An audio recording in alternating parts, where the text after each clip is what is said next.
তোমরা বোর্ডে একটি বক্ররেখা দেখতে পাচ্ছ। আমরা এই বক্ররেখার উপর শুরুতেই দুইটা বিন্দু নিব। তো আমরা একটা বিন্দু চিন্তা করলাম, এই বিন্দুটা, এবং এই বিন্দুটার এক্স স্থানাঙ্ক বা এক্স কোঅর্ডিনেটকে আমরা এক্স দ্বারা রিপ্রেজেন্ট করতেছি। এবং আমরা আরেকটা বিন্দু নিলাম, এই বিন্দুটার এক্স স্থানাঙ্ক বা এক্স কোঅর্ডিনেটকে আমরা এক্স প্লাস এইচ দ্বারা রিপ্রেজেন্ট করতেছি। তার মানে এই যে মাঝখানে যে গ্যাপটা, এই গ্যাপটা আসলে কি হবে? এই গ্যাপটা হবে হচ্ছে কি এইচ। এবার একটা জিনিস খেয়াল করি, এই বিন্দুটার স্থানাঙ্ক বা কোঅর্ডিনেটটা আসলে কি আসবে? তো এই বিন্দুর স্থানাঙ্কের কথা যদি আমরা চিন্তা করি, আমরা একটা জিনিস জানি যে আমরা যদি y equal to F of x এর কথা বলি, তাহলে সেখানে যদি আমরা এক্স এর মান 2 বসাই, তাহলে y এর মানটা আমরা কত পাই? y এর মানটা আমরা পাই হচ্ছে এফ অফ 2। তাহলে ঠিক একইভাবে কম্পেয়ার করলে যদি আমরা x এর মানে x বসাই, x ইকুয়াল টু x হইলে y ইকুয়াল টু আসলে কি এফ অফ x। তাহলে এই বিন্দুটার স্থানাঙ্ক বা কোঅর্ডিনেটস হচ্ছে x, এফ অফ x, আর এই বিন্দুটার স্থানাঙ্ক বা কোঅর্ডিনেটস হচ্ছে x plus H, F of x plus H. এবং বিন্দু দুটো আমরা নাম দিয়ে দিই, একটা হচ্ছে a বিন্দু আর একটা হচ্ছে b বিন্দু। a আর b বিন্দু দ্বয় সংযোগ করলে একটি সরলরেখা পাওয়া যাবে, এবং আমরা এখন এই সরলরেখাটার ঢাল বের করব। তাহলে এখন AB সরলরেখার ঢাল কি? কোটিদ্বয়ের অন্তর ডিভাইডেড বাই ভুজদ্বয়ের অন্তর। কোটিদ্বয়ের অন্তর হচ্ছে f of x plus h minus f of x divided by ভুজদ্বয়ের অন্তর হচ্ছে x plus h minus x equal to আমরা যেটা পাচ্ছি function of x plus h minus function of x divided by h. একটা বিষয় একটু ভালো করে খেয়াল করি তো, এই যে আমরা সরল রেখাটা ঢাল বের করলাম, এটাকে আদৌ বক্ররেখার পরিবর্তনের হারকে নির্দেশ করে? না।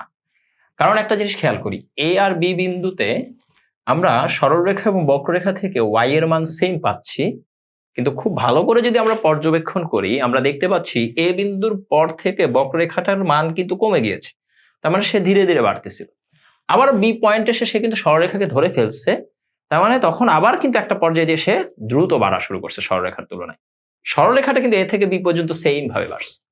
তাই সরলরেখাটার পরিবর্তনের হার এবং বক্ররেখাটার পরিবর্তনের হার কখনোই সেম না। এখন আমরা কিভাবে এই সরলরেখার পরিবর্তনের হার থেকে বক্ররেখার বিভিন্ন বিন্দুতে পরিবর্তনের হার বের করতে পারি? কারণ বক্ররেখা সব জায়গায় একইভাবে পরিবর্তিত হয় না।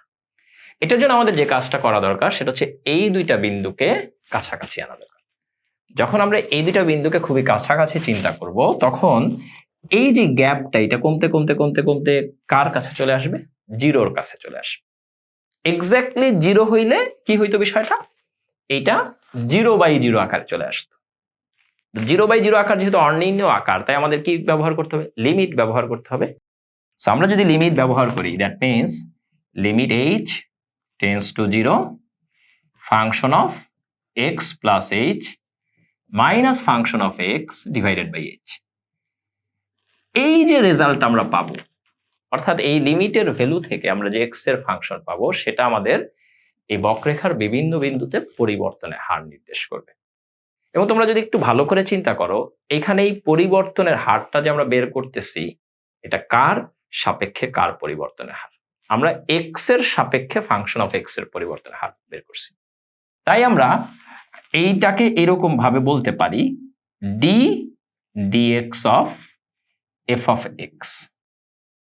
এই কথাটা আসলে মানে কি? কথাটার মানে হচ্ছে x এর সাপেক্ষে, যেখানে যখন দেখবে এটা x এর সাপেক্ষে, এই fx বুঝাচ্ছে fx এর পরিবর্তনের হার। এটাকে আমরা অনেক সময় বলি derivative of fx with respect to x। আবার কখনো কখনো এটাকে এইভাবেও লেখা হয়, suppose y equal to f of x, তাহলে আমরা এই ভ্যালুটাকে তখন বলি হচ্ছে গিয়ে dy dx। But point to be noted here, এটা কিন্তু কখনো dy বাই dx না, dy dx, এটা কখনোই dy বাই dx না। তাহলে dy dx কি বোঝায়? dy dx বোঝায় x এর সাপেক্ষে y এর পরিবর্তনের হার যখন y equal to f of x।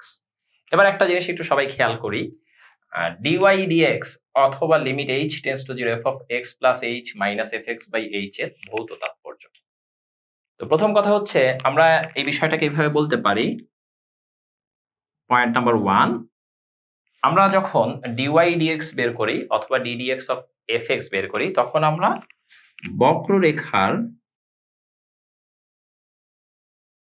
কোন বিন্দুতে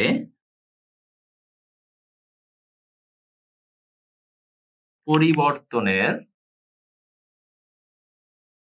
হার জানতে পারি। বিষয়টা কিরকম, আমরা যখন এই লিমিটের ভ্যালুটা বের করব তখন এই লিমিটের ভ্যালুটা একটা এক্স এর ফাংশন আসবে। এখন আমরা জানি বক্ররেখার বিভিন্ন বিন্দুতে ডেফিনেটলি এক্স এর মান বিভিন্ন। আমরা যদি এক্স স্থানাঙ্কগুলো বসায় দিই তাহলে আমরা বিভিন্ন বিন্দুতে বক্ররেখার পরিবর্তনের হার জানতে পারি। তার পাশাপাশি একটা ইম্পর্টেন্ট কোশ্চেন, আমরা তো একটা জিনিস জানতাম যে পরিবর্তনের হার সবসময় কোনো না কোনো ঢাল নির্দেশ করে। তাহলে এই যে limit h tends to 0 f of x plus h minus fx by h, এখান থেকে আসলে কার ঢাল বের হচ্ছে? আমরা ডিফারেন্সিয়েশন বা অন্তরীকরণ বা dy dx সব একই কথা, এটার মাধ্যমে কার ঢাল বের করতেছি। আমরা যদি একটু খেয়াল করি, যদি a আর b বিন্দু দুটো খুবই কাছাকাছি আসতে থাকে, ধরো b বিন্দুটা এখানে আসলো, তখন আমাদের সংযোগ সরলরেখাটা দেখতে এরকম হবে। যদি বি বিন্দুটা আরো কাছে আসে তাহলে আমাদের সংযোগ সরলরেখাটা এরকম হবে। তাহলে আমরা দেখতে পাচ্ছি যে বি বিন্দুটা এই বিন্দুর কাছে আসতে থাকলে সরলরেখাটা ধীরে ধীরে বক্ররেখার সাথে মিশে যায়। তো যখন একদম জিরো ডিস্টেন্সে চলে আসবে তখন তো আসলে সরলরেখাটা এরকম হবে, অর্থাৎ এটা দেখতে একটা স্পর্শকের মতো বানাবে। তাহলে আমরা ডিওয়াই ডিএক্স অথবা ডিফারেন্সিয়েশন করে বক্ররেখার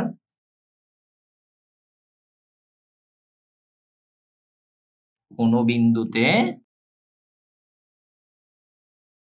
অঙ্কিত স্পর্শকের ঢাল পাই। তার মানে এই দুইটা জিনিস সেম। বক্ররেখার কোন বিন্দুতে স্পর্শক এঁকে তার ঢাল বের করলে যা পাওয়া যায়, বক্ররেখার কোন বিন্দুতে পরিবর্তনের হারটাও সেম জিনিস। তাহলে এবার আমরা একটু খেয়াল করি, আমরা এতক্ষণ পর্যন্ত যে বিষয়টা শিখলাম সেই বিষয়টা নিয়ে আমরা কয়েকটা সামারি করি। নাম্বার 1 হচ্ছে আমরা এখানে একটা লিমিটের ভ্যালু বের করছিলাম, এবং এই লিমিটের ভ্যালুটা যে আমরা বের করছি এটাকে আমরা বলতেছি কি, এটাকে আমরা বলতেছি কোনো বক্ররেখার পরিবর্তনের হার বের করার পদ্ধতি, অথবা এটাকে আমরা বলতেছি ডিফারেন্সিয়েশন বা অন্তরীকরণ। এখন একটা জিনিস একটু যদি খেয়াল করেন, এটা কিন্তু ডিফারেন্সিয়েশনের সব থেকে ফান্ডামেন্টাল ফর্মুলা। যেহেতু এটা ডিফারেন্সিয়েশনের সব থেকে ফান্ডামেন্টাল ফর্মুলা, তাই যখন আমরা কোনো ফাংশনকে এই ফর্মুলা ব্যবহার করে ডিফারেন্সিয়েশন করব, সেই ডিফারেন্সিয়েশনটার নাম হবে মূল নিয়মে অন্তরীকরণ।